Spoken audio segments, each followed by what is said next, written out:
Hello. Hi. I like it saucy. Yeah, these levels sounded pretty good.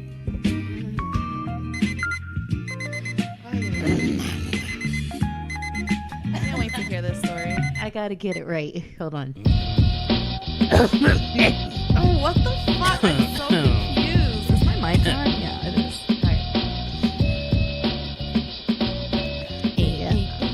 Hey everybody, welcome to another episode of CEO in Rome. This is Yo. And this is Rome, and this is episode number 38. Tres Ocho. Yo, welcome back everybody. Thank you so much for listening. So first things first, best podcast of 2018, undisputed. Every day. If you want to dispute it, head on over, shoot us an email at coinrome@gmail.com. Second, if you want to get some merch, a t-shirt or a hoodie, head on over to afgoclothing.com. Why do you sound like that? And we have a discount code for you. It is CONROME15. Come on down. Come on down. The price is right. Bitch. I just spit all over this mic, bro. I was like waiting. Anyway, so I don't know, maybe I'm trying to fine tune my fucking podcast host voice or some shit. I get it. I don't Sounded know. good. I'm trying to be professional about my shit. All day, nigga. So yeah, listen, you ever like be cooking, right? And you're cooking something spicy, Yeah. and you go to taste it, and the spice like hits you In the back of the throat. yeah. Yeah. So I'm in the kitchen. Well, my dining room and kitchen are almost like whatever. Yeah, you're in your kitchen. Okay, Open it's open. space. It's open concept, right? So Open concept. Jonathan's cooking some chicken wings, and he's got like these little spicy sauces from Better Bird. Better bird. So I'm like minding my business, doing my nails at the table, and he goes, I see he's tasted his food. He goes, He's trying to stop himself from coughing. That's what it's is. like he's eating, but the spice was hitting him. But it was one of those things like you don't realize you're doing it. Yeah. And I look over and I'm like, dude, are you okay? I was feeling it. I was trying the different sauces. I had the spicy joint. I had the hot Nashville. I had the green buffalo. Had the cluck sauce. I was just like, Wait, you had that all in one? well, I had three different sauces. I had all these different sauces. And you were just dipping from them Better in Bird. each. Well, no, I after I made the wings in the oven or whatever, I had three different like Ziploc bags. Yeah. And I put different wings Oh, in different got Ziploc it. bags, and I mixed the sauce in with each one. So I wanted to try the different sauces. So which one was the one that hit you in the back of the throat? Pause. It was that hot Nashville. Yeah, it does it That every hot time. Nashville is spicy. It's like you're trying to Had you swallow with your that. food, but cough up the spicy at the same time. Or stop yourself from coughing Yeah. because it's like hitting the back of your throat that way, where you like have a hard time even inhaling. Mm-hmm. That's how I feel. Dude, I was just That was some good shit, though. dying Yeah, I didn't even laughing. realize I was doing that, and then you said something like, "Oh shit, yeah, I'm on that." Sounds like the Cookie Monster. Yo, that shit These was wings, goddamn. that shit was hilarious, fam. How was your week? My week was good. Nothing really worth. Oh, actually, lies. So, girl, I think I'm going places in this job. Oh, in your current role? Yes, Oh, tell me girl. about it. So, the senior manager, she was told about like the new reporting that I implemented with the things that we had discussed when I first signed on. Mm-hmm. And my supervisor's been telling her about like, how I have more of an analytical way of thinking, and that's exactly what we kind of need because we've been lacking that in this team, whatever. And so she came up to me on Friday and she was like, hey, I have a question for you. I'm like, what's up? She's like, the VP is going to create a town hall and she wants me to bring one specific associate. Would you be willing to go with me? And I'm like, sure. And she's like, okay, so expect the invite. So then I go and speak to my supervisor directly and I'm like, what's that about? And she's like, girl, get ready. She's like, because if she's picking you to go to a town hall with a VP and they're speaking about processes that they're going to implement, that's a good look for you. She's like, I can tell you that it's going to be like, she's going to keep her eye on you moving forward. And That's I was like, awesome. okay, bitch, I'm That's ready what's for up. that. Excited for you, dude. I can't wait. You know, when I used to be an analyst, it was so weird. And I think about this all the time because I'm starting to get in that space in my job where I'm like a little bored. Yeah, I hate that. I hate that. You want It's a like, challenge. yeah. And it's like, I like what I do. I love what I do. In terms of my lifestyle and having work-life balance, it's perfect. But I just realize how smart I am and how I could be doing So much more. so much more, you know? Well, I think that that's our issue with the type of people that we are, because I think that if we're not challenged, that's when we start to get bored. Like if we feel like what we're doing on a regular basis isn't like beneficial in some way, we're going to start to get, bored. I'm starting to think of like areas I can grow in at my current place of employment. But in the meantime, I'm just really focused on consistently performing. You know what I mean? Yeah. So what I was thinking back on was, my time at my former employer. And it was just so crazy how like I used to do credit analysis, right? And then I found out about this new role called merchandising operations analyst, and nobody really knew what the fuck that was, right? So when I came in, my boss gave me like the basics of what the role entailed, and it really entailed a lot of like sales and promotional analytics and billing vendors, and that was the basics. But once I started digging my teeth into the situation, my nails into the situation, I'm like, dude, there's a better way of doing this. Yes. I'm formulating my own queries, my own reports. I was finding money that was never collected the year prior. I was just constantly thinking of ways to do better by the company. Right. You know what I mean? Right.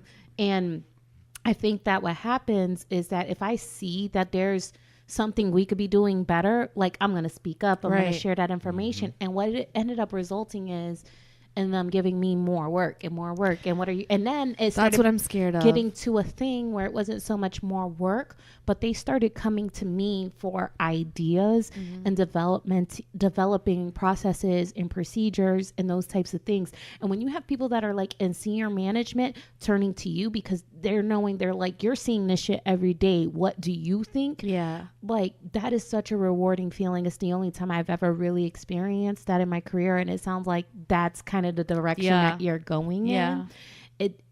It's like, you know what this was leading to? If I would have stayed with that company, You would have ran that I department. was leading to being in charge of a group of like 5, like a department that started with just me. Wow. And then it resulted in hiring other people, and then I was the one training and teaching and like shit that I made up, like processes that I made up. And that would have been your baby. That department would have ended up being your baby. Yeah, if I was built to handle that shit, like I think that you are. I think that there was just too many hands in that. It was a transitional period for everything that was happening. So I think it was messy at that point. I think that the kitchen got too hot for me. Okay. You know what I'm saying? It was just But there you much. had other things going on too, outside of work. Yeah, I had personal health shit, and then it's like it was such a centralized department that it touched so many different departments in the company. It's like finance is clashing head with sales, and then sales is clashing with the store department, and you're just getting caught in the middle of so much. So I think that for me, I needed to learn how to be a little more level-headed to kind of manage everything. And I just think that being thrown into that, I don't think I ever was mentally prepared to just be cool about the shit. Yeah. You know what Well, I'm saying? from what you kind of explained to me and how things were going, I thought you were fine. You were doing things great. I think in that company in general, I think they weren't organized. For sure. You had to handle a lot of bullshit that you shouldn't have had to handle. Right. And I think that if it would have been, again, an easier transition where you were like eased into it instead of like, here, take this role and run with it and hit the ground running, I think that it would have been a little bit different. I think that with analytics, though, a lot of times the reason why you have a job is because there's a mess. Right. That needs to be untangled. So it's like, True. For me, it was cool that the company didn't have their shit together because that secured my job within the company. Exactly. That job security. But the thing is, like, when you see things one way, but you can't get all the moving parts to come together just to make things function, it starts to become frustrating and overwhelming and all those different things. So it's like, I think that when you're dealing with like mega companies like the one you work for like the one I worked for before, it's like, yo, these companies make so much money. Yeah. And at the end of the day, whether or not your idea or your vision gets launched, they're making so much money. And every day is such a fast paced business environment that it's so easy to just feel super crazy, overwhelmed. Of course, yeah. And They're you just too big to fail. and you know that it's only going to get worse, and you're just like praying and wishing like I can implement some of these ideas because it'll make my job easier moving forward. And when you see that you can't get your ideas launched, you just feel doomed because you're like, if I keep going at this rate with these existing processes, with the direction the company's going in, like, nigga, I'm gonna die. Yeah. You But know I what I'm think saying? it's like also the way that we think is almost like, which can be a breath of fresh air to like upper management. People get so caught up in the same routine of doing things that they don't even force themselves to think outside the box. So they're okay with it doing the same thing day in and day out, when there can be someone that comes in and says, you guys, there's definitely a different way that you can do this. For sure. But for sure, it definitely felt good. And when I spoke to my supervisor, she was like, yeah, the manager just ran up to me and she's like, hey, I have a question. Is Zeal still here or is she gone for the day? And she's like, no, she's still here. She's at her desk. And she's like, okay, I need her. And like, that's when she came up to me and she asked me. I was like, okay. That's awesome, dude. I mean, just enjoy it. And, you know, just in hindsight, I really enjoy what I do now. I really, really do. But when I look back, like, at my career overall, my role in that analytical space where it was just growing in different directions is the most proud work that I've ever done. Yeah, it's nice to feel needed career. or wanted. Absolutely. Yeah, and that you're in a position to advise. Absolutely. Like, that's really, really, really dope. And I just feel like at the end of it all, even if I don't end up staying here for like a long period of time, I just feel like the experience alone, the title alone is going to benefit me in the future. For sure. Most definitely. Yes, for sure. Well, go you. Go me. Man. She got it. Hey. I'm happy for Thanks, you, friend. bro. What about you guys? Anything interesting? Dude, I don't know. Okay, so work stuff. I finished very high in the rankings. Oh, in yes. terms of sales. You were mentioning something like that. Where'd you end up? I would say in the entire region of North Florida, which includes like Central Florida too. I finished at number 8 in terms of the number of accounts that I opened. 8 out of a total of like 65. Oh, bitch. Killing something it. like that. Top 8. And in terms of points, I finished at like 13 in North Florida, but in that 13, 2 of the people were licensed. And you're not licensed. And I'm not licensed. Okay, so bitch. I don't really know like how to dissect their performance and yo, you know what's crazy though? Like my region, my actual like Tampa East region, because North Florida comprises of like multiple regions, right? But in my actual region, it was just me and this other licensed banker. Shout out to Adriel. He was the one ahead of me, and he's a licensed banker. So it was him first and then me second. Okay, I see you, fam. Yo, I see without you. even trying. Doing big things. You know what? I wanna just share some career advice for people who are in sales or like in a heavily performance based environment. Yeah.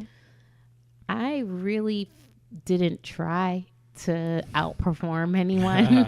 That was never, ever, ever my focus with this thing. My focus was natural. No, my focus was like, we're down a banker, and I was like, you know, I could hit my goal, but I also want to help my branch hit goal, because like our tellers and other people that are in our branch, they won't get their commission or bonus unless the actual branch hits goal. Right. So I was thinking like, it's cool if I hit goal, but I really want to go hard and help the team help the branch get goal. And that's all I focused on, was capitalizing on every opportunity, getting creative, just booking as much as I could. And then when I was looking at the performance numbers, I was like, oh shit, I did it, mama. I made it. It wasn't to compete with other thing. people, but I guess it's just a testament that if you really just focus on performing your best, like all that other shit kind of falls in place. Yes, everything always falls into place regardless, even if it's not work-wise. Yeah. Whatever If shall I be, shall be. believe it. Okay, we're not doing R. Kelly. Why? I'm gonna piss on you, piss on you. Drip, drip. How you doing, Jonathan? I'm chilling. I'm good. I feel good. Yeah. How y'all ladies doing? Good. Okay. So, in the news, no work story from you? I mean, I'm killing it as usual. I mean, I got like 106% of goal. You know, I'm doing my damn thing. You know, same shit, different toilet. Okay. Yeah. You always do good. Yeah, I'm always doing good. So it's like, it ain't nothing noteworthy. So Yeah. it's always the good thing. I want to Right. jump into something really quick that has been on Let's jump. on the news a lot, and I know that you may have a lot to say about it. Okay. Okay, Pusha T and Drake disses. Okay. Let's talk I was about waiting it. for this. Yes. All right. So Drake came out with Duppy Freestyle. I didn't hear it. You didn't hear it? Yeah. Okay. Where you been? Okay, so that means even more reason for me to say something to you. Yeah, That yeah, makes yeah. even Okay. more sense. Yes. So he came out with Duppy Freestyle, which was a diss towards Pusha. But Right. time out. Didn't Pusha's album drop before Drake put out that freestyle? He made a reference towards Drake. Pusha made a reference towards Drake having ghostwriters in his in the original track, but he didn't. It wasn't a diss track towards Drake. That's my Right, understanding. and then okay. Drake Yeah. came out with W Freestyle. Was the whole track was a diss towards Pusha. Right. To the point where he even decided to bring up Pusha's wife by her government, by her whole name. Yeah. Okay, and he mentioned, I think her name is Virginia Williams, if I'm not mistaken. Okay. And after that, it's a wrap. And now, as far as like hip hop beef goes, there's always been a few rules that I know rappers live by. Mm-hmm. And that is, you don't bring up my significant other, and you do not bring up my child's. Okay. And I am assuming that once Drake decided to bring up Pusha's fiance or wife, I'm not sure if they're married yet, Mm-hmm. it is by all means open season. Okay. I can say whatever the fuck I want. That's fair. I'm surprised that you said that was a rule, because as far as I know, in rap battles, Yeah. there are no rules. Right. There's but nothing. I all is open season. Well, street niggas always say for it to not to get to the disrespectful level that it can, that you avoid bring up significant others and children. Okay, so here's just my 2 cents on this before you move forward, because I know you didn't even dig in yet. Mm-hmm. In terms of rules, I feel like for it to go from a line that Pusha T made for Drake coming out with a full diss track mentioning his lady, I think that is very overzealous of Drake to have done that. Yeah.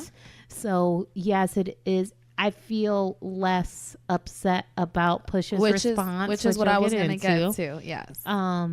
But when we look at like the Biggie Tupac thing, when that was just nasty, like Disrespectful. talking about your fucking your wife. fucking your wife. That's why and I all. fucked your wife, you fat motherfucker. All that shit. Yeah. Yes. So I know that you felt some type of way against what Pusha T said about what's his name, Jonathan? 40. 40. Yes. OVO 40. Right, and him having MS and the reasoning why he's hunched over, and I get it He because it said, "Is strikes he gonna die or some shit right, like that?" and I know that probably strikes a personal chord with you given the situation, which Have is me fine. looking up WebMDs, like Right, how right, many right. people dying from MS out here, nigga? Right, Shit. so I get it, but I think that it comes to the point, which again, like I stated, him for Drake to have brought up his fiance, it's at that point it's like what the fuck ever. Then I'm gonna go ham. I don't think that he was like personally insulting the guy having MS, but listen, does it come to a point where it's extremely disrespectful and those lines shouldn't be crossed, or is this all a part of the game? I mean, at this point, like,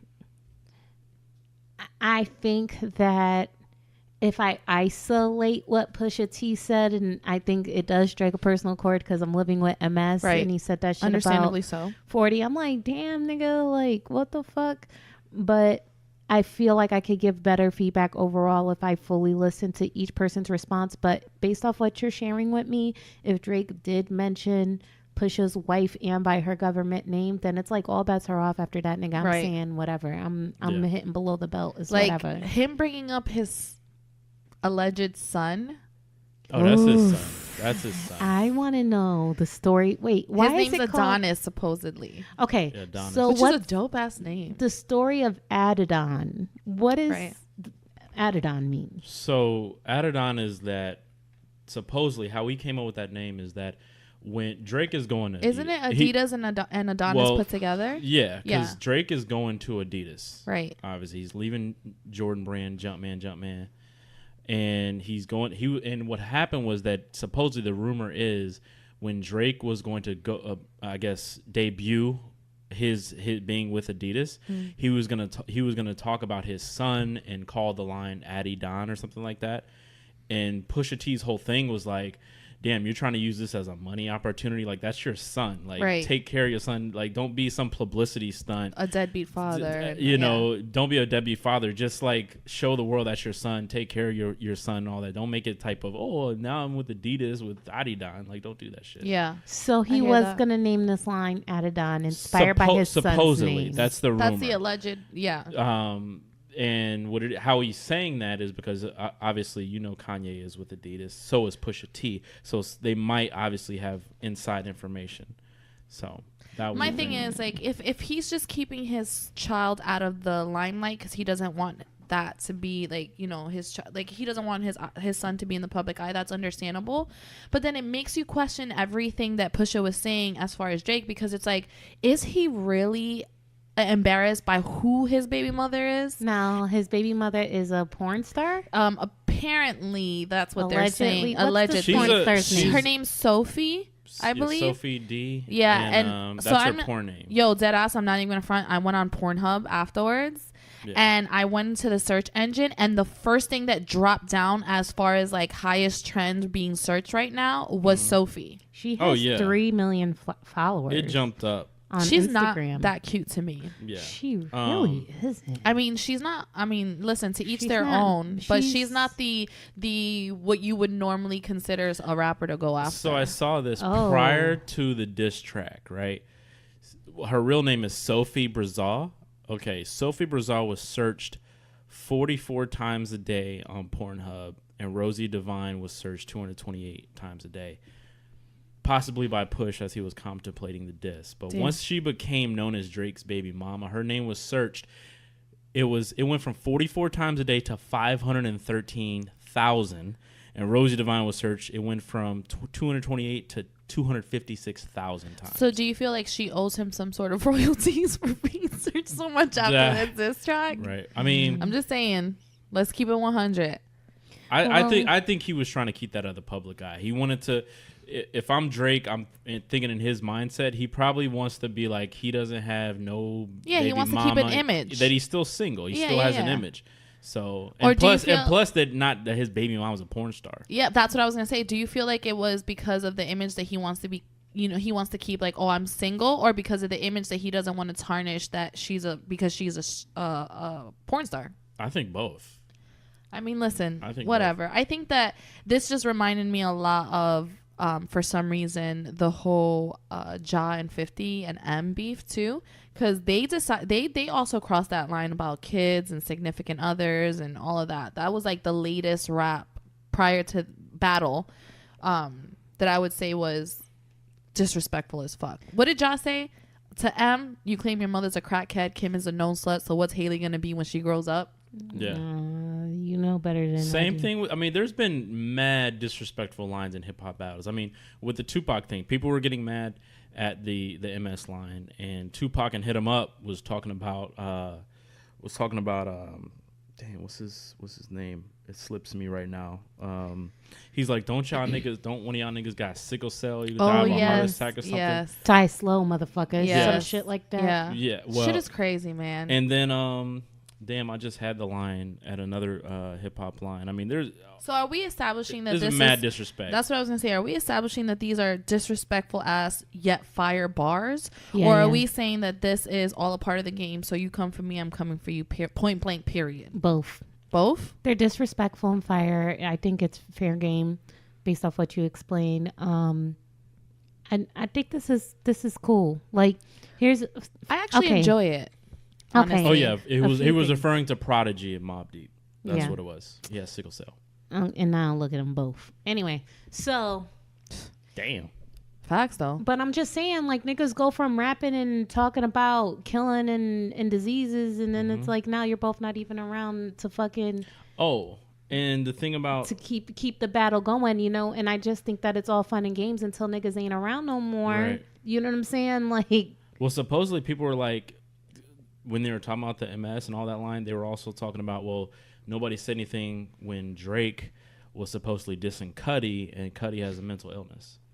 Nobody said anything about that, but people just pick anything that they pick want. and choose. Yeah, they what pick. They wanna it's like I'm selective. picking and choosing about. For sure. But I mean, yeah, because it's fudge. A few comments. Right.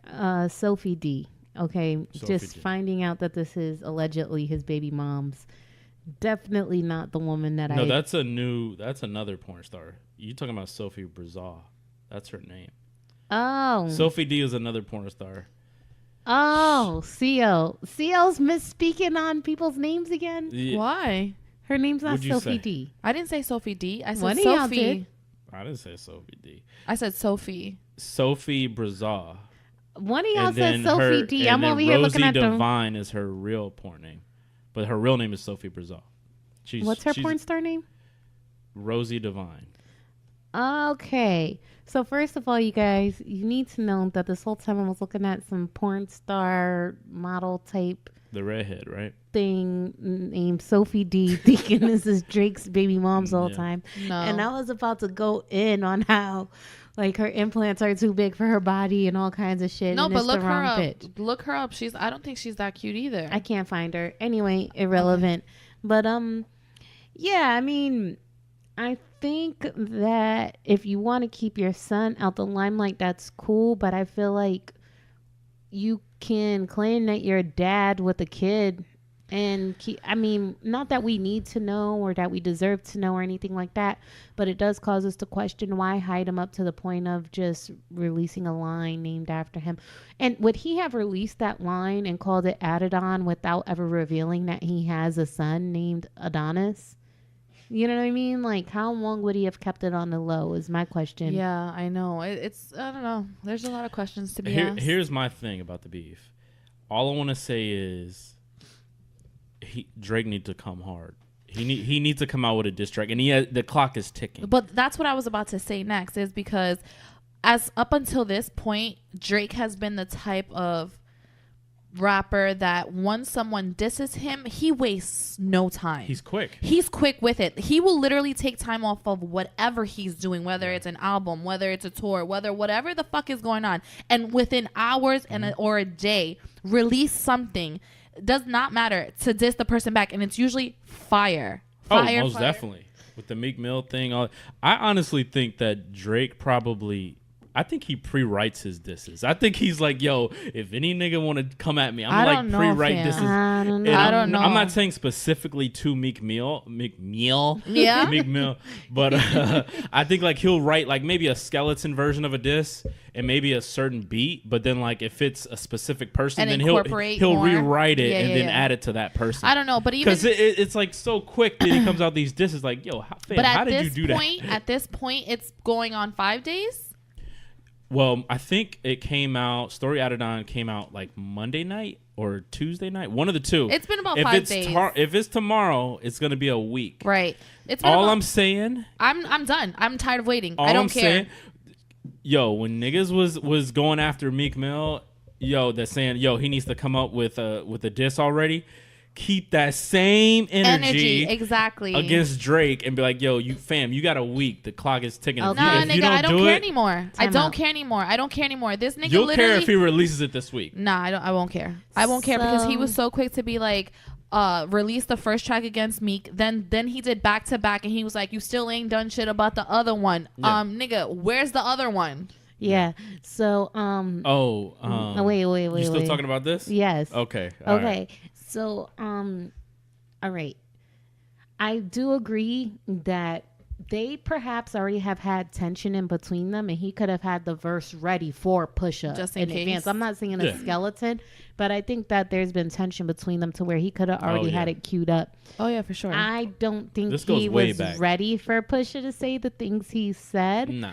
And the thing is that Pusha said this. He said that there's multiple layers, and this is just the first one. Mm-hmm. So he's putting it out there like, if you thought this thing that I just dropped, the added on thing, like if you think that's bad, like nigga, there's more. And Pusha said, I have no skeletons in my closet. Right. So if Drake knows that Pusha knows more and that he held back, he's probably like, I don't want that smoke. You don't want that smoke.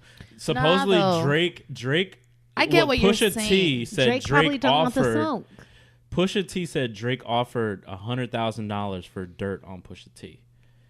Wait, what? So Pusha T has came out and said that Drake has offered $100,000 for someone else to give dirt. somebody to give dirt about Pusha T. Pusha T said this. Wow. So Drake he's trying to come up with something, but he's like, damn, I need some dirt on this nigga. Like, he went hard. See, and this goes back to the thing that if you live in your own truth, you don't got to worry about somebody else telling your story if you just keep it a buck. Word up. Always. Word up. Yeah. Damn, I don't know. I just feel like at this point, it's like, Drake, you had so much energy coming, towards people. And now, let's be 100. I feel like Pusha has come the hardest towards Drake in any diss that has happened with Drake. If you have to, after a diss, release a press statement to defend a picture, an old picture. You didn't hear about that? About the blackface? Yeah. If you have to release a press statement defending an old picture, I think you already lost. But I think if it's blackface, I understand why he felt the need to do that. I mean, but he did even question his own race. Pusha did. Pusha said something to Drake about him not having nappy enough afro to be considered black or some shit like that. What? Yeah, he's like that he was struggling with his own racial identity. Yeah. Well, from what I understand, the whole concept that was behind that photo shoot was kind of like the taking back power of what it is that people were doing, or how it was it was a struggle for black shit. It was a struggle for black actors or in the entertainment industry. In the entertainment industry to get roles that they actually wanted, and it was this whole big thing. But whatever the case, whatever. Well played, Pusha. Yeah. Good job. While on the topic of music, is it cool if we talk about the Kanye West album Ye? I haven't listened to all of it, but we can talk about it. Yeah. So Kanye West dropped an album called Ye. It has 7 songs. It's 27 minutes long. Some things that have come out recently is that Kanye was, diagnosed with bipolar disorder. And as you go through and listen to some of the songs, it's really, the music is consistent with a lot of the things that we've been seeing in the media with Kanye and a lot of the things he's been talking about lately. I can say that musically speaking, even if I just block out everything else that's been going on, definitely not anywhere near his best body of work so far. I feel kind of bad in the sense that you come out with Beautiful Dark Twisted Fantasy, which is personally my favorite, and it's like, how do you feel about 808 and Heartbreaks? I liked it. I enjoyed that. I enjoyed that. It's and I think that when you look at the timing of when that album came out, and I enjoyed it from a creative sense, but I listened to this album and I'm like, it's like reading someone's diary. You know what I mean? Which I guess can be appreciated in its own way. The only thing is that there's a song called I Thought About Killing You. And it's Did you hear the whole album before I played it today for you? Yes. Okay. I skimmed through it. All right. But the song I Thought About Killing You is hard for someone like me to listen, because he says something in the song along the lines of, today I thought about killing you. And something about, I thought about killing myself, and I love myself way more than I love you. So, and it's like, for me, I've struggled with suicide in the past, and I've also, have had issues with mental illness and all those things. And I feel like someone like me who is capable of being a killer, right? Hear me out. This is gonna sound fucked up, but it's real talk. For me, I know that I'm a human being, that if a certain situation escalates, whether it's protecting my family or whatever, I know that I have a killer instinct, and that there's people that are like, oh, I could never do that. For me, I'm like, yo, if it came down to it and I had to do it, I would have no problem doing it. And I feel that listening to a song like that for me is kind of dangerous. So I just feel like for other people that right now may be struggling with suicide, and then they hear something like that, I wonder what goes on in their mind. Yeah. You get what I'm saying? I get exactly what you're saying. And I mean, I feel like any type of song or music that is like that, like we used to hold M accountable for that a long time ago, how he talked about beating his wife and putting her in the trunk and throwing her off the like all this shit, like we held him, Marilyn Manson, all these people. So it's like, it's kind of that feel of what I'm gathering that you're saying. So like to add a layer to what I'm saying, it's like Willow Smith was like, she has this show with her mom and her grandmother called Red Table Talk. It's on Facebook or whatever. And Willow shared that she got into the stage, really dark stage, where she was listening to really dark music and all these things. And she was internalizing a lot of her own emotions, and she started cutting herself. And I just think that music is very powerful. And if someone's going through something deep and dark, and someone that they idolize, they feel they can relate to them in that way, I just kind of, that concerns me. But to play devil's advocate, does that not mean that as an artist I shouldn't express what I'm going through at the moment? Because that's what art is, right? Exactly. So I should be able to be open and discuss through music, if that's my forte, of what I'm going through without being held accountable for what you're doing as an individual. My thought is that I respect art, and if that's what you choose to do, then by all means, that's fine. However, I do feel that if you truly are struggling with something like this, that you have to, I feel that it would be better just to use the appropriate outlets to express those things. Now, when you're someone of this caliber of celebrity and you're putting this out for the world to hear, your voice has a responsibility. It's like, you do have the ability to impact other people that are out there, and a lot of these people could be kids and teenagers and things like that. And it's just like, is it worth using this platform to express what you're dealing with in your head and have that result in somebody else suffering along with you, or putting a magnifying glass on their situation? Or is it like safer to just share that with your therapist? Like, I don't know. I just kind of feel perhaps like this is his form of therapy as well. Right. It's cool. It's just like, it scares me. No, I'm just I get being it. honest with Especially, you. It scares me, just in a world of like, where one day I may become a mother, and if like my kid's struggling with something and they hear something like this, is that something that's going to just strike a chord within them? You know what I mean? Yeah, it's absolutely. Just that was the only one that I had a little difficulty with. But by all means, it's one of those things where I guess as a parent or whatever, you got to talk to your kids. Yeah, I was just gonna say that. Just be aware of what they're listening to. Keep an open, line of communication. I really, really, really, really, really, again, I haven't listened to the whole album. I've only listened to a few tracks, but I really wanted to go into the whole listening of the album and dislike it off the bat. I wanted to be like, this guy's crazy at this moment. He's going through this whole, what we've seen in the public as of late. But I'm not gonna lie, there was a track or two that I can't remember the names of right now. But I was like, damn, I want like one song in, and I can't even be mad at the whole album right now. Like it. Listen, he's a genius. He looks at things outside of the box. He does things that not the normal artist would do, and I appreciate that. I really wanted to dislike the album. I can't say that Why I did you want to. Why did you want to dislike I wanted, because he's on some other shit lately, like to the point where I'm like, I don't know if I agree with. Love. Yeah, like it's like weird. I really honest. I mean, if I'm being honest, you just kind of expected that since he's in a crazy place, right? That the album was going to mirror that, right? I think Yikes was good. All Mine, I was vibing to. Ghost Town, that has Cuddy on it. Yeah, that Ghost was Town cool. was good. Violent Crimes is the opposite of what you expect with the title, but it's talking about his kid. That was cool. His daughter. Yeah, overall, it's okay. The album's okay. With me, it's okay. Yeah, but yeah. it's not like, damn, that was fire. I think I it's the mean- type of album that's going to end up growing on us as well, though. Just like Yeezus. You're right. I personally love the album. I love pretty much every album that he does. I think every album that he comes out with has a different mood, has a different flavor. I see that. It's what his thoughts, his vibes, whatever he's feeling at the time. Just his thoughts, man. Word to Jay. But I thought with the first track, like I said, at the end of the day, it's art. It's his expression, it's his therapy. All this thing is therapeutic to him.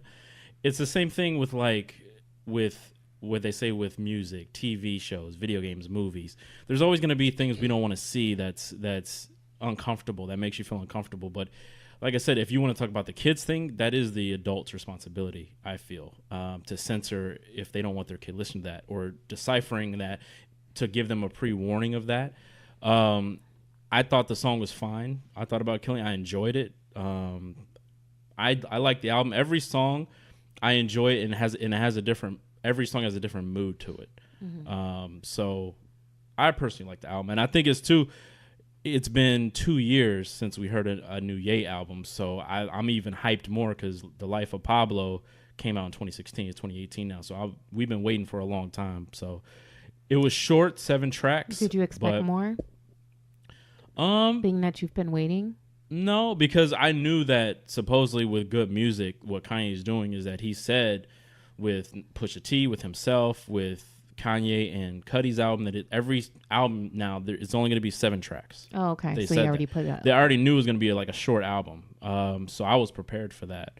And now I enjoy that. I'm even hyped for this new Kanye and Cudi album. I think that's coming out this Friday. Ghost or something like that. Yeah, that's coming out this Friday. So, but yeah, I enjoyed it. Dope. Well, listen, I have 2 stories that are in recent news that I wanted to dive into. I have one that's kind of in the news, but it's an old news story. And then I also have a what would you do scenario.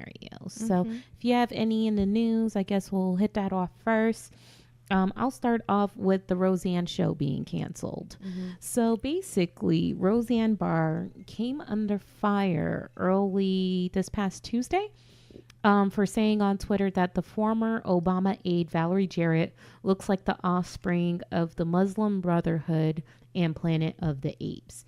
And I get why people are outraged. We talk about hypersensitivity with the internet. There's a few different things that I'm thinking. I'm like, first, it wasn't even a funny joke.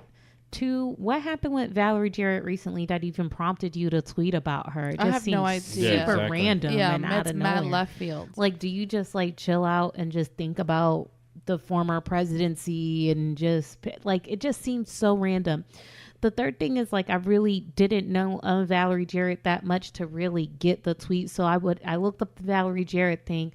And the first thing that I'm thinking is she looks like the little Planet of the Apes lady in the first recent Planet of the Apes, not the one from back in the day, but the first re-release. Mm-hmm. Like the one with Mark Wahlberg?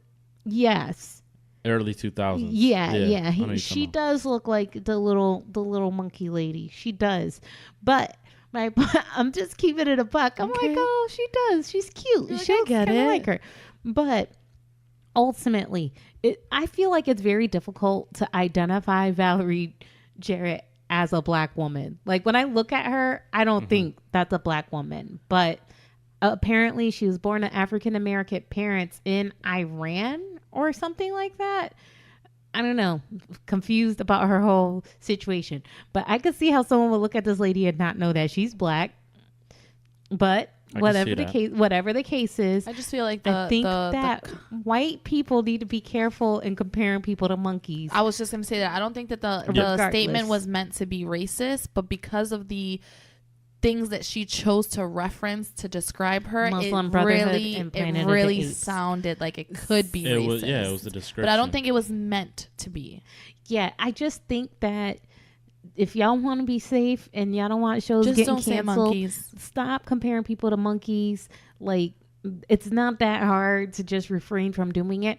Needless, I feel like I'm hearing a lot of mixed things that I tend to agree with. It's like, okay, ABC's pulling the plug now with this tweet, but then Roseanne said a lot of fucked up tweets in the past, and y'all decided to greenlight the show when she was saying this fucked up shit. Apparently, it's been going on for a few years of her tweeting some fucked up shit. Yeah, but I mean, what the fuck? So it's like you put her show on when she was saying fucked up shit. Like, why now are you pulling it off? That I was don't know. that was the last straw, and that was the tweet that garnered so much attention.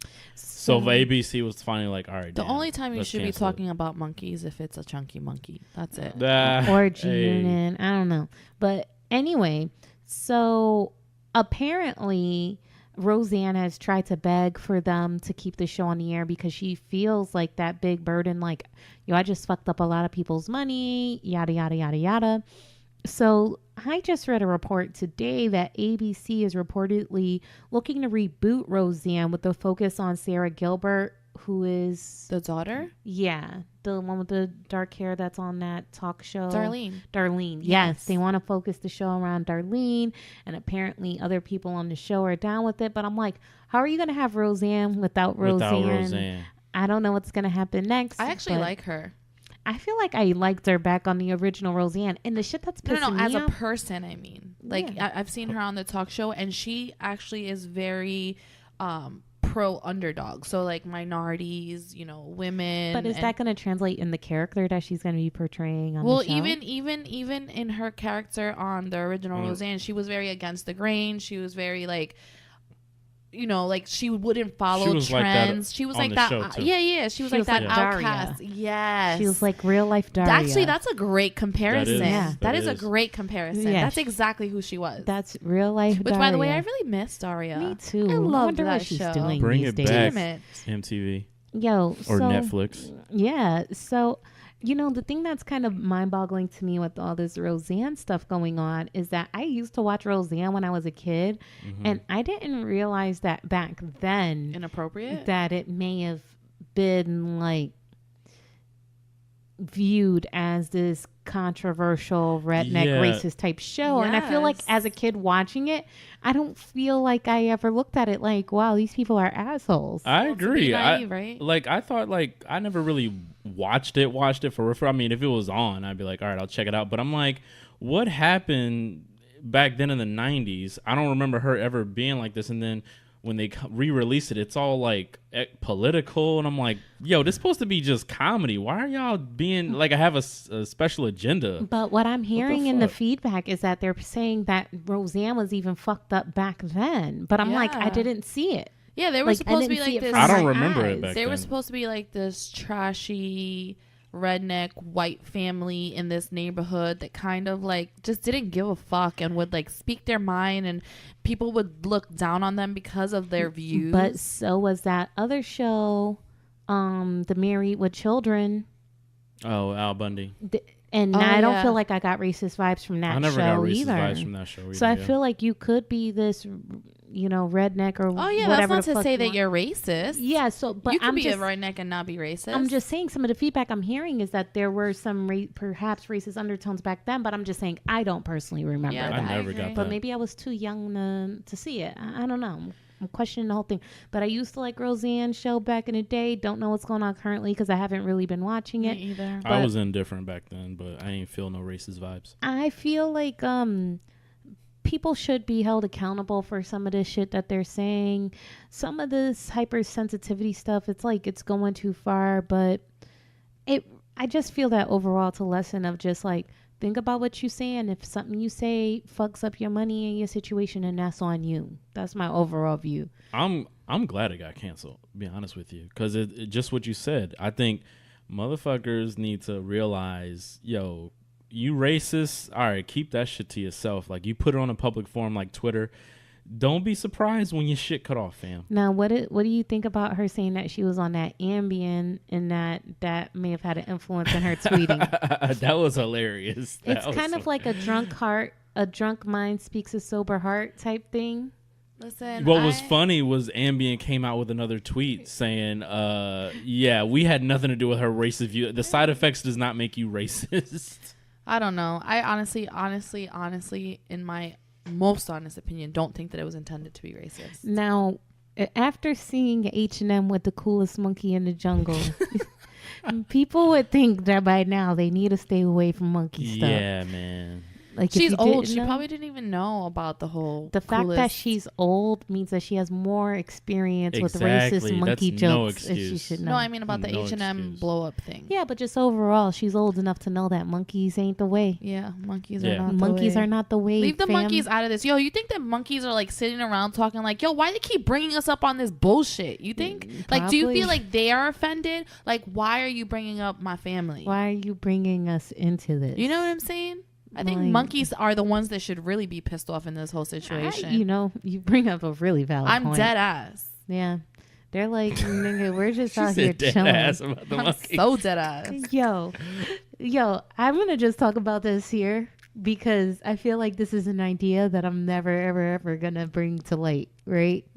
So there's this show called Dead Files. Right? God. There's this show called Dead Files. Love that show. That we've been watching again recently. So what this show comprises of, there's a medium, and then there's this old New York City retired detective. So they get a call from someone who's like, yo, I got ghosts in my house. So they go on over there, but they do two separate investigations. One is where they take down all the family photos in the home and other things that may influence the medium. They let her do a walkthrough and she just starts it's kind of like Catfish. The dude has a camera getting her thoughts. And then the detective is interviewing the family, going to the local library, finding out the history on the property. And then at the end, they both have a reveal to the person that lives there. And then they start comparing notes and a lot of the shit be similar, right? So the medium in this season that we're watching currently, season 6, I noticed that she keeps saying oh man, this guy, he's really dark. Know what I'm saying? Know what I'm saying? She's been coming out with this, know what I'm saying? Is she from up north? Nowhere. It's not like that, bro. Trust me, it's out of place. It's out of place. And she only does this when she's in her fucking media mode. She'll be like, oh man, it's he wants to get in people's heads. You know what I'm saying? I need to watch this. Bro. And every time she says the know what I'm saying, we both be like, know what I'm saying? Because I'm she was never doing She didn't do that previous seasons, but now she got some. Maybe she got some hood in her. She got some hood in her all of a sudden. Yeah. I don't know what happened. You got that black ghost dick. Maybe he put the know I'm saying in her. I don't know. Sometimes you need a little know I'm saying in you. It's so right. So now I'm I'm going to come out with a skit. It's called Know I'm saying? Dead Ass Files. Yo! I'm here for it. Yo, in this room, feeling a bad vibe. They ain't keeping that same energy. You know what I'm saying? It's 50 dead people in here. Dead ass, yo. I feel Facts. That would be. Yo, I'm here for it. Hilarious. I am here for it. Dead Ass Files. Yo, y'all watching it? I'm watching Facts it. B. Dead Ass Files, all that. I'm watching it. Okay. The other dude is actually from New York. Yo, the way he's this Italian retired detective investigator. Yo, his style is off that East Coast too. She'll be like. He always been that way though. And at every night, I see this dark shadow go down the stairs. He's like, no, man. You been boozing? Yeah. You drink it all? Do you take you want any medication or anything? No, never. He's so New York. Yeah, oh my God, I need to watch this. So I feel the medium, she's not. Right. So there's that contrast. But now that she's doing the know I'm saying, I'm yo, what the fuck's going on? I think he influenced her. I was just going to say that. Outside of the show, they hang out. Spend time together. Yeah. He's now I'm saying to her all the time, and she's like, yeah, I do know what you're saying actually. Exactly. he put her on that in New York. And she's doing the know I'm saying when shit's really intense. She ready to get about it with That's these when you ghosts. use it though. Not for nothing though, Rome. You used to say know I'm saying a lot back in the day. Yeah, I could see that. A lot. Really? When we first became friends, you used to say it at the end. It was a thing back then. Right. But at the end of every sentence. Know what I'm saying? Yes, I've gotten away from that. Yeah. Glory to God. Glory to God. I got away from it. But Dead Ass Files. Another thing currently going on Travel in the news. Channel. Oh, that show comes on the Travel Channel. Dead Dope Files. show. So an off-duty FBI agent accidentally shot a man while dancing at a bar. What? Y'all didn't hear about this? Nah, I ain't hear this one. Did not hear this one. I saw this story on Snapchat, on Apple News, so listen to this shit, right? Because you're thinking, how does that happen? Right? The agent was retrieving the firearm when it unintentionally discharged, striking another patron. So basically what happened was that he was dancing at the Mile High Spirits around 12:45 a.m. when he did a backflip and the gun fell out of his pants. When he went to retrieve the gun, it discharged, striking another patron. The guy was transported to the hospital with non-life-threatening injuries. The agent was taken to the Denver police station for questioning and was later released to an FBI supervisor.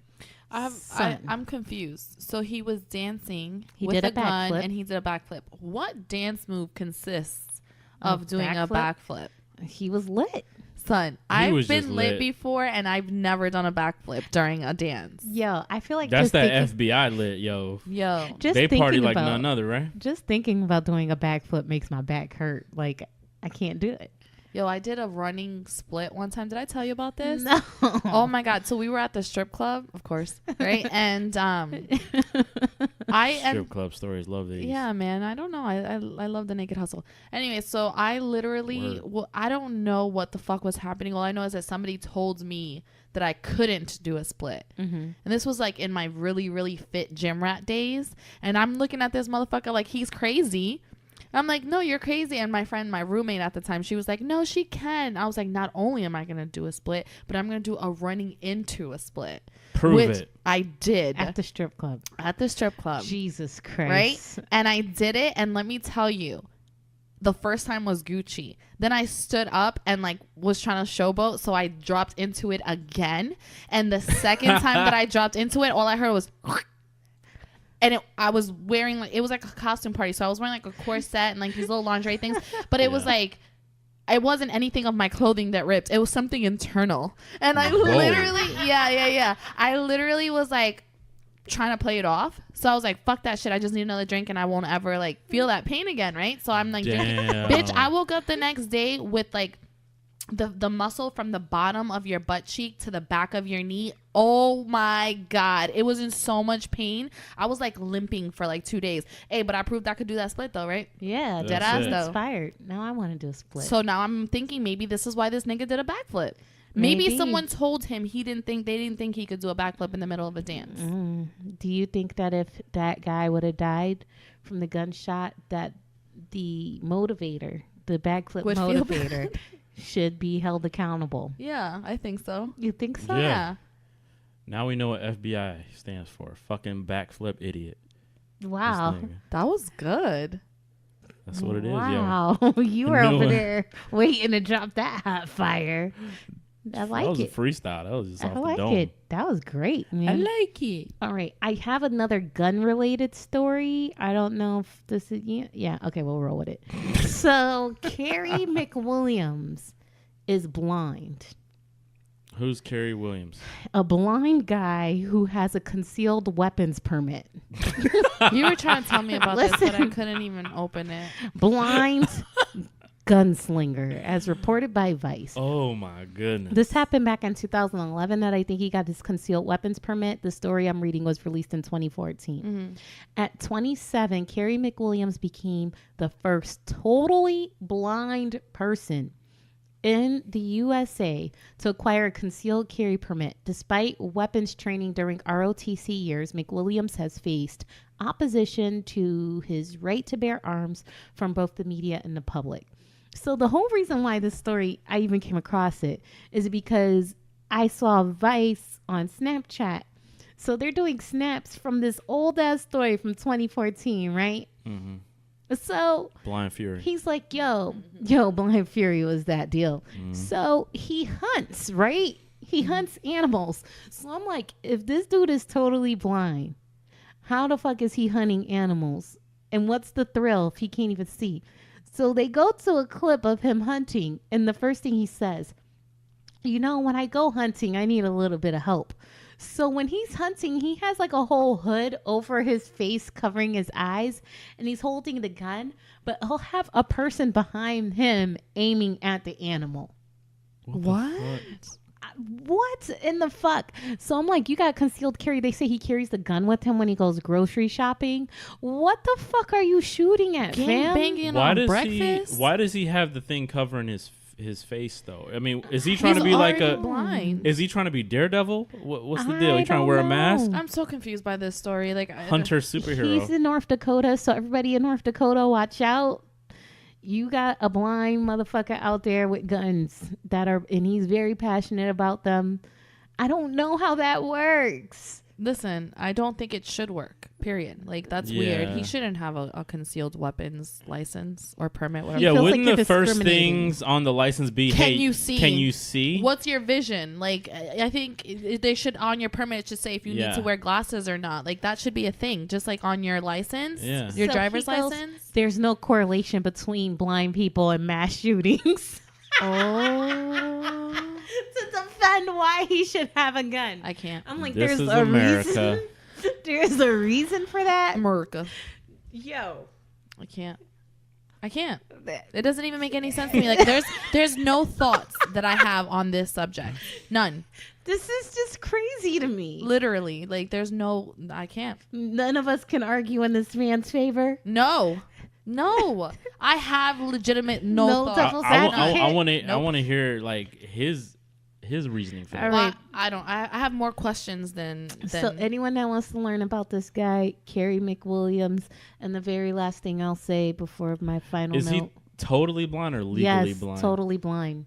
That was my initial question. Okay, he's totally because blind. I could see legally blind, but not totally blind. So I have a couple notes before you hit your final notes. Did you have something else to say? This isn't my final note. Oh, okay. This is just a random comment. There's some Netflix documentary, Staircase, about Peterson and his wife or whatever. That shit's coming out at the end of this month or June 18th. Or what's it called? No, June 8th. I think June it's this 8th? Friday. Yeah. Okay. What's it called? The Staircase. Staircase. Okay. Yo, if y'all don't want spoilers, check it out because I'm probably gonna watch it before the next episode. Watch it too. Yeah. I have a question for you. Yeah. So you know how we always tell people, like, keep pushing, keep dreaming, do what you love, all that passionate shit, right? Yeah. Okay. So do you feel like there's a thin line between keep dreaming and it's time to stop? Yep. Meaning like these local rappers that are 40 years old and still pushing in the game trying to rap and don't have an album, don't look like they're going to get signed, are just those local people. And even like models that are coming up in the game doing all these things, taking photo shoots, and it's like, listen, you're 30 something years old, you're still on social media doing all of this stuff, you haven't reached the moment where you're like, this is it, this is the pivotal moment that's going to change my life. Like, do you feel like keep dreaming, or it's time to let it go? I feel like it does come to a point where someone needs to let it go, but it's like, how do you decide that, right? Because I'm all about like keep reaching for your dreams, right? But I feel like there needs to be some business sense that goes behind your dream, right? And if what you've been doing for the past 15 years hasn't worked yet, then either you need to try something different, whether it's relative to the same dream, a variation of that, or something completely different. So for me, I just feel that from a business perspective, doing the same shit for 10, 15 years with no results and you're still going down that rabbit hole is just stupid, right? Yeah. But from the creative and passionate perspective, my thought is that, let's say if you're passionate about rapping, you never popped off as a rapper yourself, you could still channel that creative energy and perhaps being a writer for someone else, or being a rapper like on Bernie or some Disney movie, or like doing some other like behind the not being a mainstream rapper, but like some other variation of that art form, if there's a true passion within you. But I feel like trying to be that trap boy rapper, you in your 40s and it hasn't happened, I don't know. But the thing that's fucking up the whole shit that I just said right now is the Rick Ross thing, because he didn't even pop until like Yeah. How old was he when he popped? Like at least late 30s? I believe so, yeah. I mean, it's hard, but there are some people that I want to stop. I want to see them stop because just based off the talent level and how long they've been doing it, I'm like, baby, no, it's not. Or at least if you're gonna keep doing it, you should. There's some people that will not work and have, regular lives, regular 9 to 5 lives, just to pursue the rap or the modeling game or things like that because they are so passionate about it. I think it reaches a certain point where if nothing's popped off for you or remotely seems like it's going to, then you can continue to pursue that or even do it for fun, but you still need to have real life happening. You need to have a job. Yeah. That's my opinion of it. I think it really depends on every person's situation. I think if you have the passion for it to do it, I say go for it. Keep that dream alive. It depends on it. Like you said with Rick Ross, he wasn't trying to rap.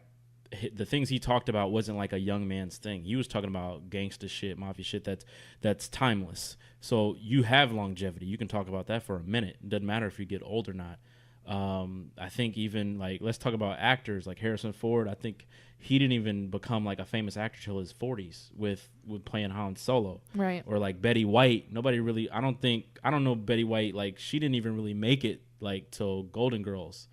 You know what I'm saying? Like I think as long as you have that passion and you're not losing anything in the process and you're still enjoying what you're doing, I say fuck it, do it as long as you want. But it depends. It literally depends on your in context on your situation. Right, but that goes to touch back on what I just said because these people still had real jobs. Rick Ross was a CEO. Betty White, I'm pretty sure she was older when she got into Golden Girls, so I'm pretty sure she didn't go her whole life without working. Yeah, I do feel that, like, to your point, CEO,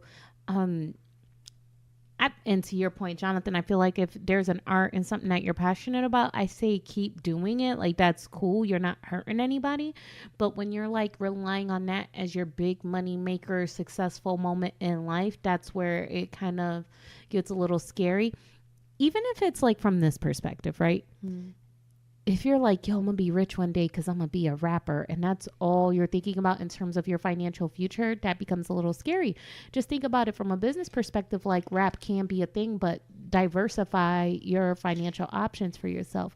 Now, the problem I have with a lot of male rappers, female rappers too, I guess, is when you decide to just start having kids and building a family, and then you have people that are relying on you, and the only thing you're thinking about is rap, Exactly. and rap's not making you any money, and you don't want to work a job because you're pursuing a rap career. That's when it starts to become a little scary. Like, at that point, yeah, you should focus on finding a balance between real life responsibilities now that you have kids and things like that and your dreams. So I don't know. The talent level has a huge influence on my opinion. I've seen people that lack talent that are super passionate about rapping and shit. But then I see other people that, like, they have an amazing talent and I want to see them keep going. So I'm very biased. It really does depend on the talent level. For me, like, if you super talented, man, you could do that shit till you 90, fam. But yeah, work a job while you doing it. That's what I'm saying. That's all my point was. Yeah, like, yeah. Listen, I get it. There's sometimes though, and we need to also, as people that are around these dreamers, we need to be 100 with them too, because I think that that's a big problem. You are surrounding yourself by quote unquote friends, right, that are constantly hyping you up, constantly telling you that you're gonna do the next big thing and how dope you are, and then someone else hears your shit that's not in your circle and you're like, you're whack as fuck. Like, I wonder if JJ Fish is getting money. Probably, but he's that's trash, but he has a lot of YouTube views. But that's because people clown him. But he's making money from that. Yeah, people clown him and think that it's hilarious, and that's honestly the vibe that he's chasing. But that's the beauty of it. I believe with, like, today and the internet and TV, like, you could be trash, but if you're like the worst trash, like, you can still make a good money career. I agree. Not only JJ Fish, like William Hung from American Idol. Oh yeah, he made money from that. Yeah. Keep dreaming. Keep dreaming, man. But be realistic. You know, what you eat don't make me shit, fam. But if you come to me and you're like, should I keep pursuing my rap career, and you got whack bars, and you ain't working no job, I could be like, hey, Yo, maybe if your you should friend get got a whack job. bars, tell your friend that they got whack bars. Don't tell them that they're dope. Please. You know what? My life has evolved so much that I don't even have friends trying to pass along their mixtape to me no more. Yeah, you're right. Well, do you want to touch your next note or no? Yeah. So, yo, have you eaten food off the floor before? Yeah.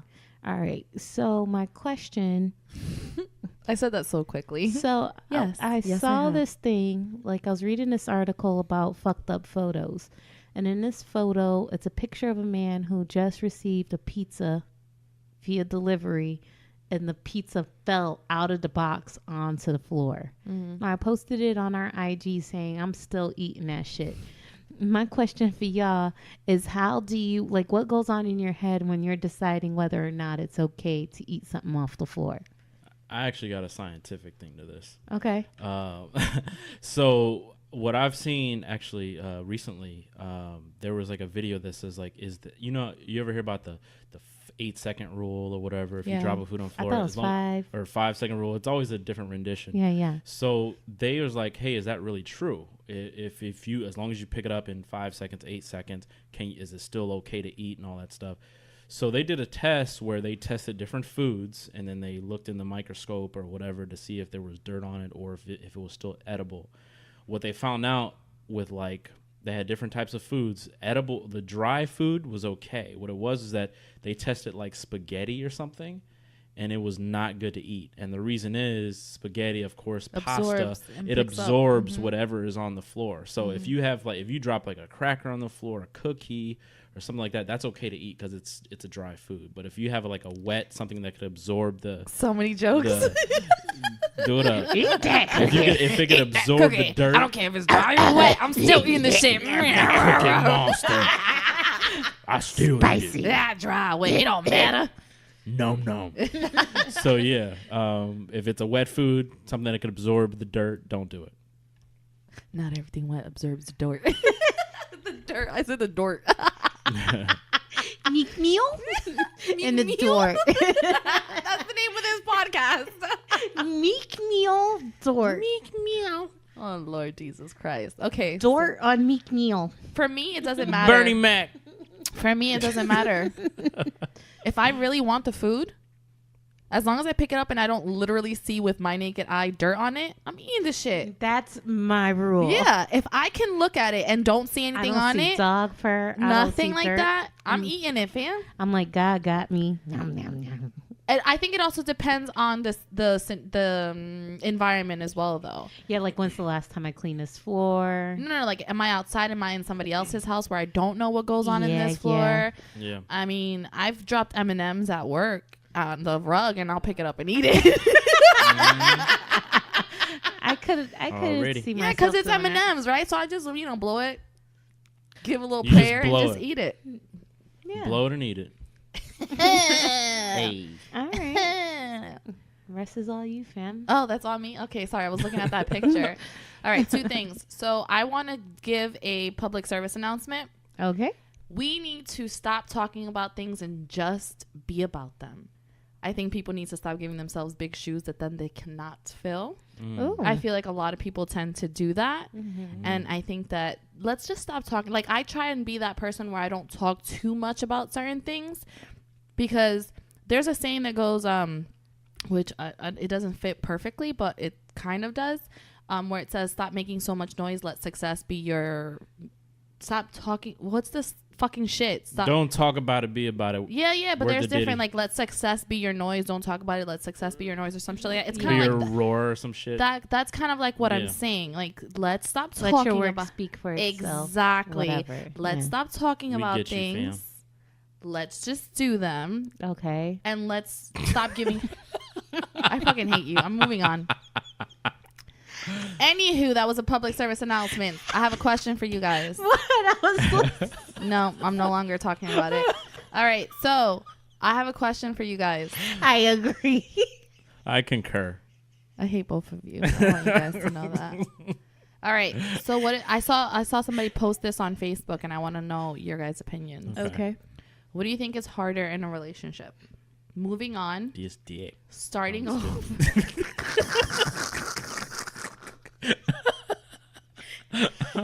I can't. I ran out of coffee, bro. All right, go ahead. I got a piece. Stop. What is harder, moving on, starting over, or letting go?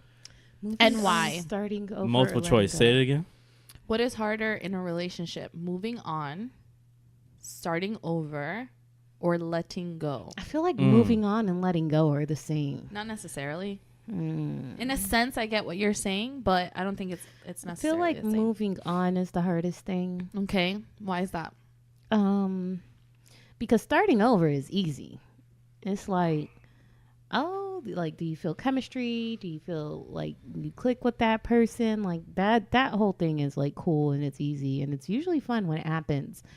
It can be a little scary, but it's usually pretty cool if it's with the right person. Moving on, depending on how long you've been with the person, how deep the relationship was, the way it's going to impact your life moving forward without that person, like all those things, it's really difficult. It can be difficult to adjust to that shit.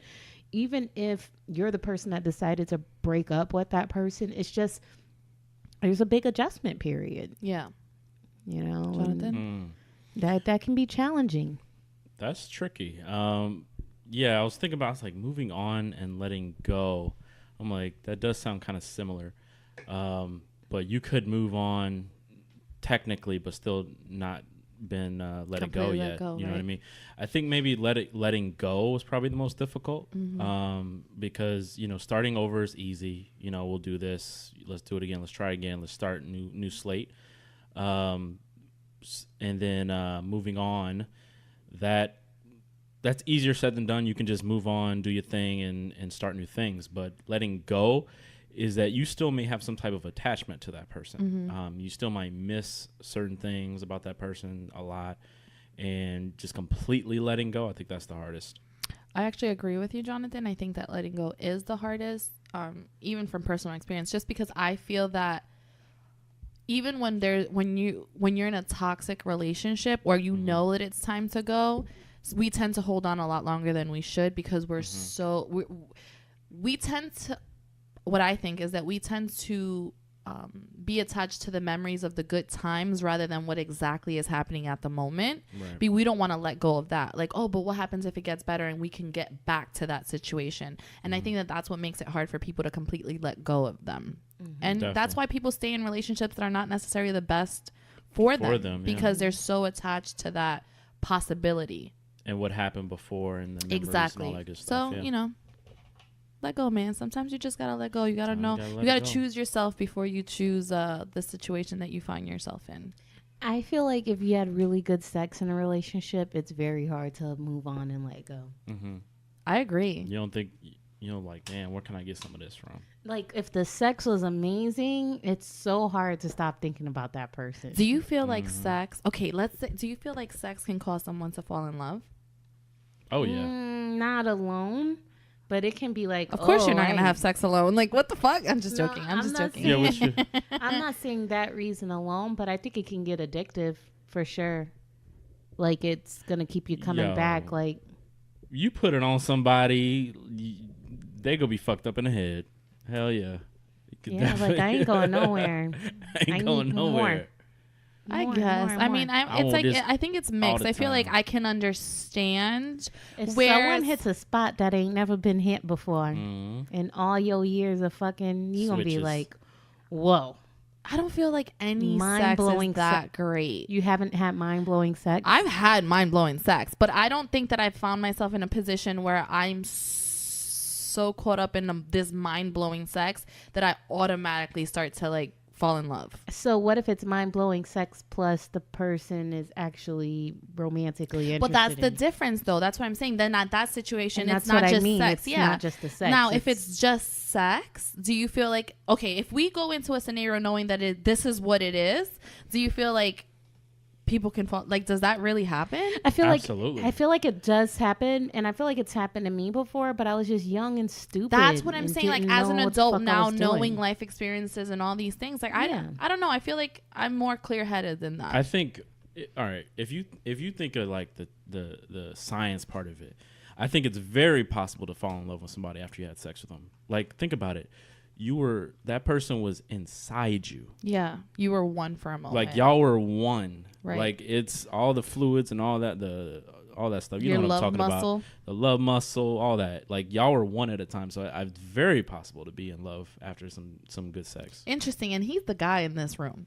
That's He very is. interesting. Yeah. The guy in this room. I'm just saying, like, I don't know. I feel like as long as people are well, I saw the sun, the moon, the mountains, and the river. That's real shit. I saw heaven when I make sweet love to you. Yeah, That's no. real shit. Yeah, no. That's what they had when they heard that song. You ain't never saw the sun, the mountains, and the moon, and the rivers, and all that shit. Look, let me tell you guys something.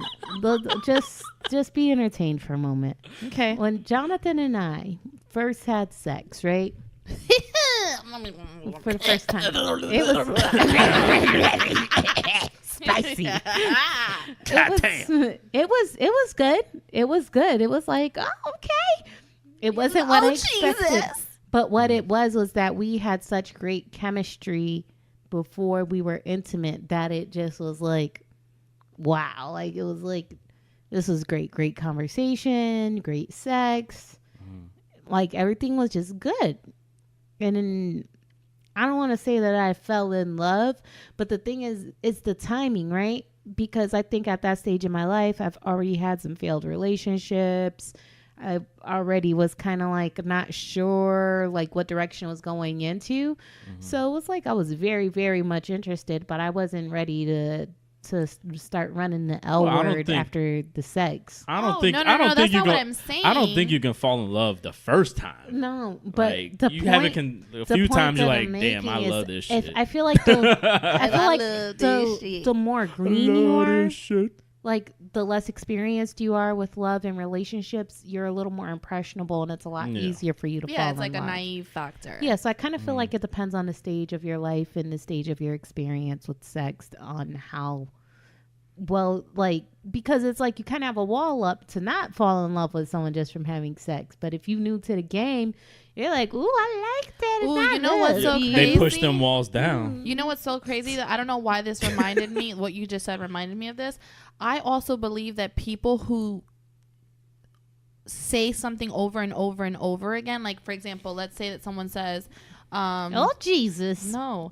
Like, let's say someone says, let me see. I don't like these type of people. I don't like these type of people. I can never deal with these type of people. It's because they've had some sort of experience with those specific type of people. Yeah. And they have, it's not necessarily that they don't like them. They actually do like them, but they try and stay away because of the experience. So let's say someone says, I'm such a sexual person. I'm such a sexual person. I love sex. I think that they're trying to overcompensate for something, and they're really not as sexual as they're trying to make.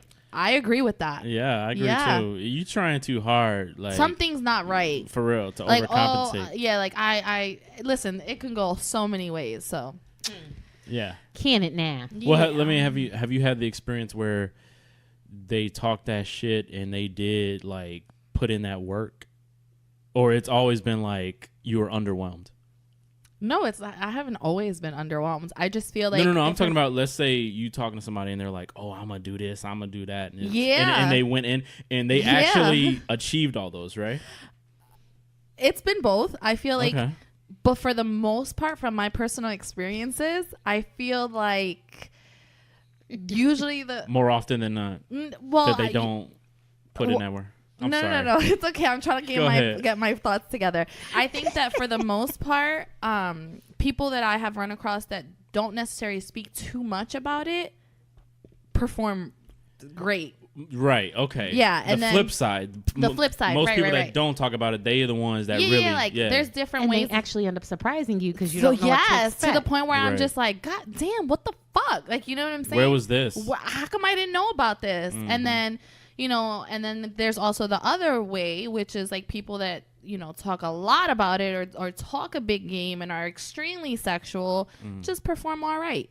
And here's the thing. If they talk a big game and then they do what they said, their ATA only meets expectations. Right. Like if I was evaluating you on your annual review, You just met Annual expectations. review. Right. You just met Funny. expectations, which isn't necessarily a bad thing. If you would have set And I less, would've you would have exceeded expectations.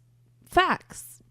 And that's not to say that meeting expectations is a bad thing. It's just to say that like I was expecting a lot more, like in any scenario. This goes back to the stop talking shit. Public service announcement. Wow, see full how it's all circle tied moment. out? Yes. See what that happened there? Again, yes. I'm paying attention. I see you, fam. Yeah. This is what that's going to be called. Fuck the... It's going to be PSA. Yeah. Okay. PSA. And I think there's a difference too, like as far as talking a good game or whatever. One of the things is, like you said, if you're just trying to brag about it, those things you're going to do, that's another thing. But I'm from the school of, I think it's totally cool to say, if you really are like horny or you're talking to that person, to say, damn, I can't wait to do this, that, and the third to you. Yeah. Like, you're not trying to brag. I'm really like feeling you a lot. You fine as fuck. Like, I want to do these things to you. Yeah. That's totally fine. Yeah, that's fine. Yeah. I agree with that. Yeah. Listen, I'm a pretty sexual person regardless of what people think, but I don't talk about what I'm going to do because I let my actions speak louder than my way. You see what I did? Full circle again. Yeah. There it is. Anyway, what else you got? And that's it, fam. Yo, this was a really jam-packed show of CO and Rome. Pew, pew. Yo, I want to thank everybody for rocking with us. And, yo, just drop us a line if you have any comments, questions, or concerns. Thank you so much for your support. Any final words from y'all? I'm Gucci. All right. If you don't want no spoilers, make sure to check out the Netflix Staircase documentary. I do plan on talking about that.